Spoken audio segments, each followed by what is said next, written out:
everybody. Out to sea. So a realm of drug culture I haven't really gone into is that of stimulants. And even though I never really considered myself much of an upper guy, was more into downers and psychedelics, I've done plenty of stimulants. Initially I was a bit of a purist. I was a psychedelic snob just about my cannabis and psychedelics. Very serious. This is very serious work we were doing. So the first time that I understood what ecstasy was all about, how profound it is, and why it's called ecstasy, was my 19th birthday. And God, we're taking it back to the turn of the millennium, man. This must have been March of year 2000, Y2K didn't take the internet down.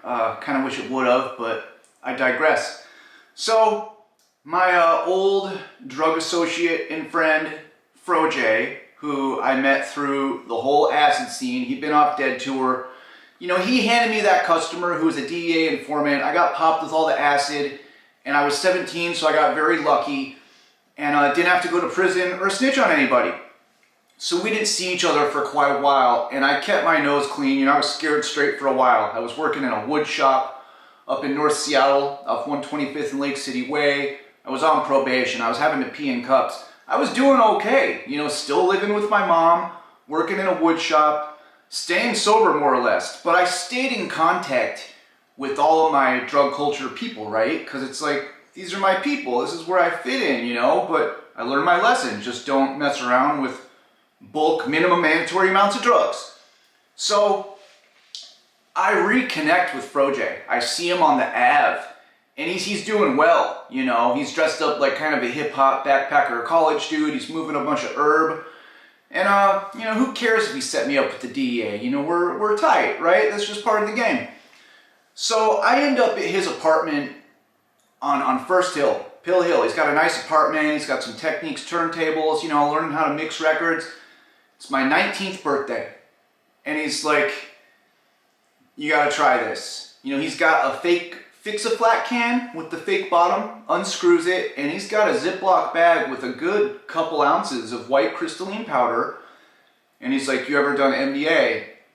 It's like, I don't think so, I'd never really had a profound experience on any of the press tab ecstasy pills I'd done in the past, and frankly, I wasn't too interested in it because I knew it was related to meth and could damage your serotonin. I was a psychedelic purist, right? But I was like, yeah, I'll try it. As soon as he opened the bag, I could smell it. He said it was made from pipernol. Pipernol MDA. It used to be all about the sassafras, making MDMA from saffroil. This was made from pipernol. And it had a very distinct smell. It smelled like a cross between black pepper, very freshly cracked black pepper, and Band-Aids, or kind of like a pharmaceutical dentist office type smell. Stuff was very, very pure. He gave me a little gram baggie with like a good half gram, and he's like, happy birthday, bro. And I skedaddle off into the night, take the bus from First Hill to my friend Amanda's in Greenwood. I met this whole crew of raver kids that moved out from Utah after I'd been popped. And they were super chill, so I'm hanging out with these kids a lot. And I'm getting older, so I'm starting to go to raves and stuff, but I still didn't quite get it because I wasn't taking the molly. I end up at my friend Amanda's, her room, renting a room in someone's house in Greenwood, and me and her and another friend, we split this bag. I took about half of it and let them split the rest because it was a decent amount, it was like half a gram. So I took a good 200 to 300 milligrams of this stuff, and oh boy, it was as profound as getting, puddled with a bunch of L, but it didn't have that fear to it. It didn't have all the questioning, it didn't have the fear. It still had that mystical quality of psychedelics, but it was just, every breath is just, eyes rolling back in your head. So I did the natural progression of Acidhead to E-tard. Brain damage be damned. I never knew that it was possible to feel so good and so free of anxiety, existential fears, worries, and actually be comfortable with myself, you know, because I was never really all that comfortable with myself, right? And this MDA wiped all of that away. You know, it didn't matter who I was or what I was or if I was comfortable with myself or not. And I won't even really say I was washed in love. Like, that didn't even matter either. You know, it was just being okay. You know, just suspended in heaven for a little while of everything is okay, brother. You don't have to worry about anything. Just breathe and enjoy this. And when you're really rolled on good Molly like this, you look mentally disabled. Just eyes rolling back in your head. Like, you look fucked up, you know, but none of that matters, right? I end up, you know, I stay up all night. I'm dancing in the corner. You know, we're listening to like Mark Farina's, one of his old mushroom jazz mixes, listening to this trip hop. And I was never much of a dancer, right? I was too self-conscious and uptight. But all of a sudden, I'm pretty into electronic music and dancing. Unzi, unzi, unzi, unzi, dance, yeah.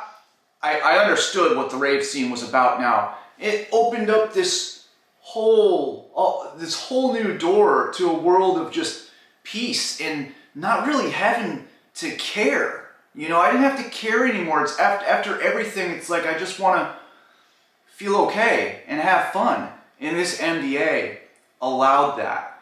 So, my 19th birthday, you know, and like I said, prior to this, you know, I'd started seeing MDMA press tabs, old school, multicolored, you know, Mitsubishis, Stardust, old multicolored press tabs that were around 100-ish milligrams of MDMA.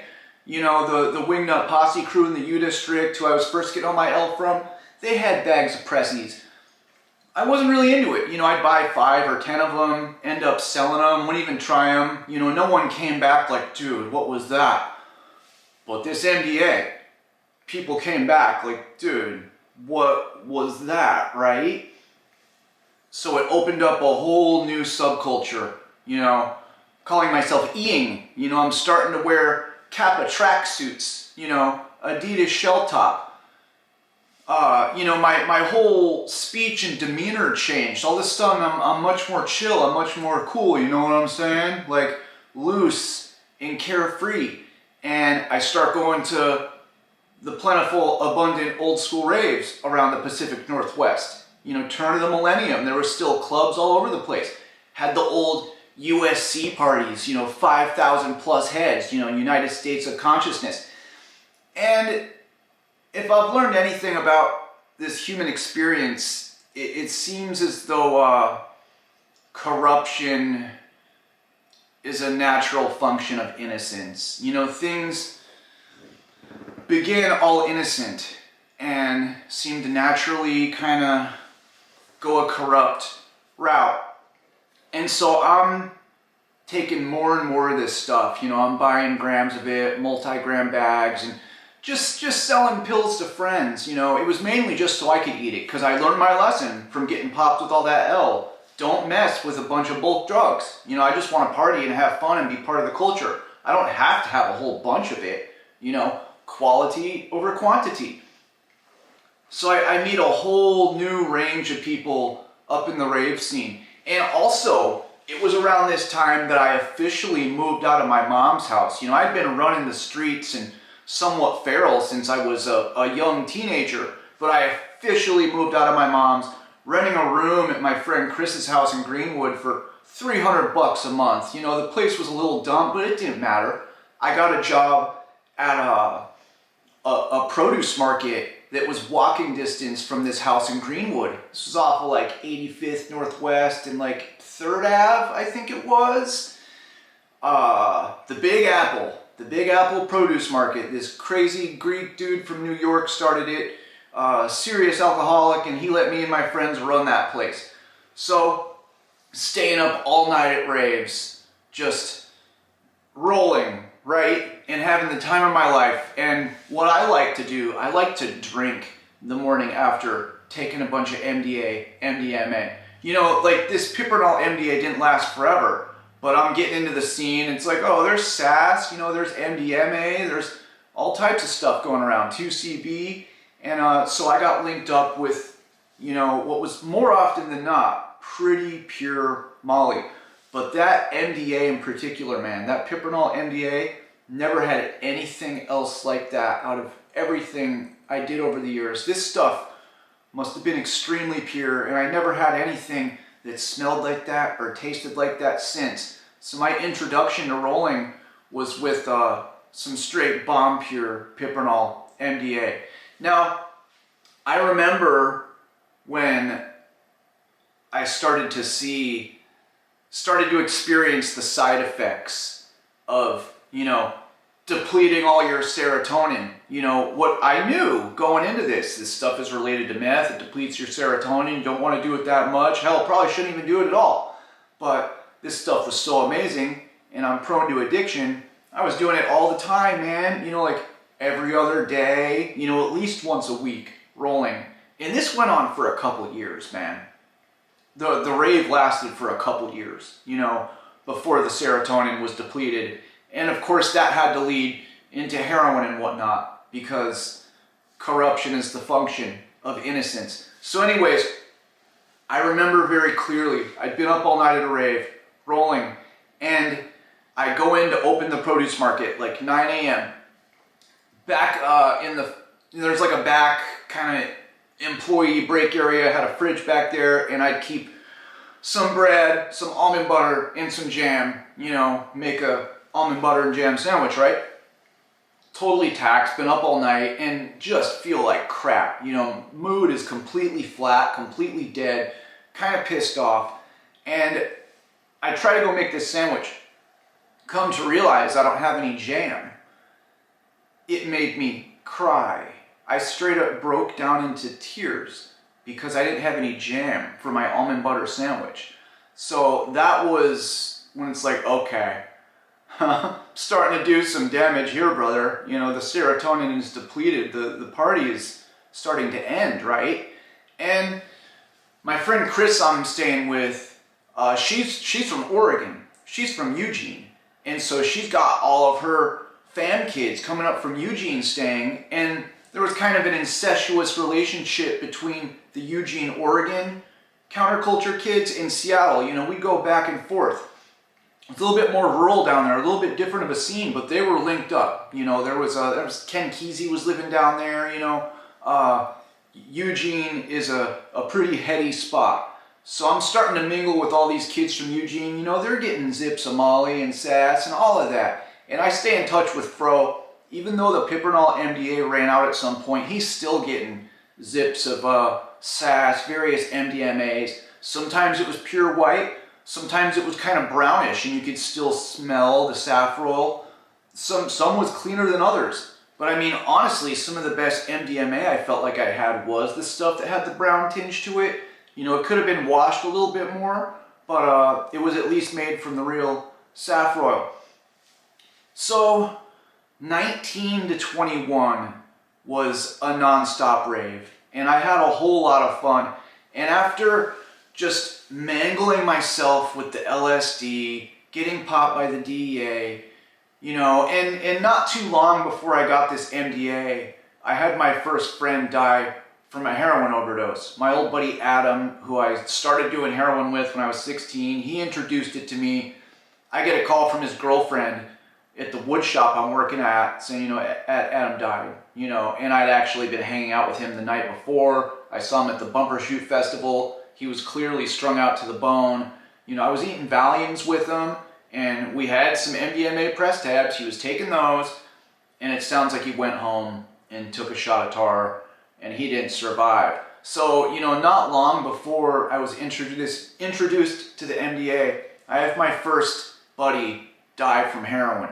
So, you know, it's like I knew all this stuff was poison, and I intuitively knew the damage this stuff can do, but I'm around it, you know, and my innocence is turning corrupt.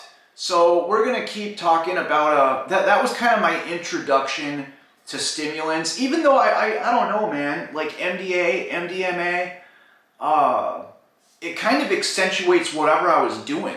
You know, it wasn't just this zippy, speedy deal. You know, the clean stuff, like that MDA, there was no teeth grinding or anything like that. It was completely smooth, and there was a calmness to it, a chillness, and your eyes are just kind of rolling back. You know, you look like you're on a bunch of sedatives.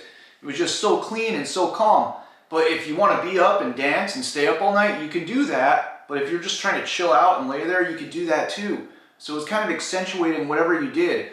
But, you know, this stuff is related to amphetamines. So that's the entry to the Stimulant series. You know, we're going to keep going. Unfortunately, I have more experience with meth than I'd like to admit. But there's a whole really dark counterculture around meth. And we'll get into that at a later date. Hope everyone is well. Peace.